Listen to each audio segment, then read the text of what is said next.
এবার যে খবরের দিকে নজর রাখবো, এবার থেকে রবিবারেও চলবে হাওড়া ময়দান এসপ্ল্যানেড মেট্রো এবং 1 সেপ্টেম্বর থেকে চালু করা হবে এই মেট্রো পরিষেবা। দুপুর 2:15 থেকে রাত 9:45 পর্যন্ত চলবে মেট্রো। 15 মিনিটের ব্যবধানে চলবে মেট্রো।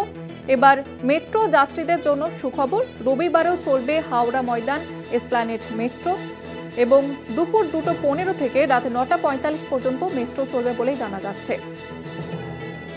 শাশ্বতী রয়েছে আমাদের সঙ্গে টেলিফোন লাইনে এই মুহূর্তে। শাশ্বতী, কি জানা যাচ্ছে? দেখো, হাওড়া ময়দান থেকে এসপ্ল্যানেড পর্যন্ত মেট্রো পরিষেবা এতদিন পর্যন্ত সোমবার থেকে শনিবার পর্যন্ত ছিল, সেটি এবার বর্ধিত করে 1 সেপ্টেম্বর থেকে রোববারেও মেট্রো পরিষেবা থাকছে। তবে পরিষেবা মিলবে দুপুর 2:15 থেকে রাত্রি 9:45 পর্যন্ত। সেক্ষেত্রে দুই স্টেশন থেকেই, অর্থাৎ এসপ্ল্যানেড এবং হাওড়া ময়দান দুই স্টেশন থেকেই শেষ মেট্রো মিলবে রাত্রি 9:45 এবং অপরদিকে একেবারে শুরুর সময় 2:15 থেকে প্রথম মেট্রো পরিষেবা মিলবে। সেক্ষেত্রে 31 জোড়া মেট্রো চলবে এই সময়সীমার মধ্যে এবং 15 মিনিটের ব্যবধানে রাখা হয়েছে মেট্রো পরিষেবা। ধন্যবাদ জানাবো শাশ্বতী। আমাদের সঙ্গে ছিলেন প্রতিনিধি শাশ্বতী রায়।